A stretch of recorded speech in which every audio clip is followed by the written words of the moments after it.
If you're not one of those people that can just let your wet hair naturally dry, then you know how important spray products are. So I am definitely one of those people. I can't just let my hair dry naturally. It rarely looks how it should.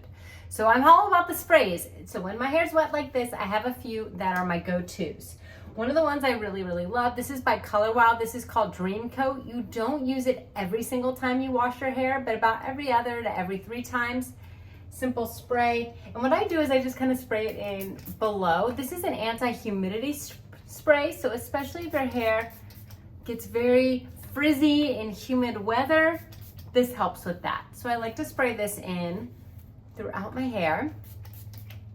And then another spray I love by Color Wow is the Speed Dry spray. So my hair can take a while sometimes to dry. So anything that can cut the drying time down is awesome. This one's great. Very simple to use on your damp hair. You're just gonna spray it throughout.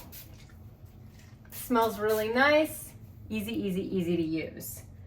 Also in the Color Wow family, this is called Raise the Root. I like the big volume hair. So this you're gonna spray on damp hair and just kind of spray it at the roots. And then when I go to blow dry, it'll just kind of help give myself some great volume in there.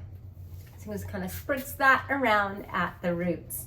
Now I have 2 others to share with you guys, and usually I don't put this many sprays in my hair, but I'll go ahead and do it just for our sample. So this one's by Kendra. This is a hot spray. It has a little bit of a hold to it, and it definitely protects your hair while you're styling it. So it will give a little spritz in my hair. It's kind of like, almost like a cross between a hairspray and a hot serum for your hair. So definitely protecting from the elements of heat. And then this one's awesome. You could use this just as a standalone. This is Hairdresser's Oil. It's fabulous. It's by Bumble and Bumble, and you can just spray that throughout your hair, almost like a leave-in conditioner. Smells really good too. Okay, so now my hair is very sprayed up. I'm gonna go ahead and blow dry it, and I will show you the end result. And here it is. Normally, I would never blow dry my hair curly, but with all these anti-humidity sprays, it looked awesome. I'm so stoked on it.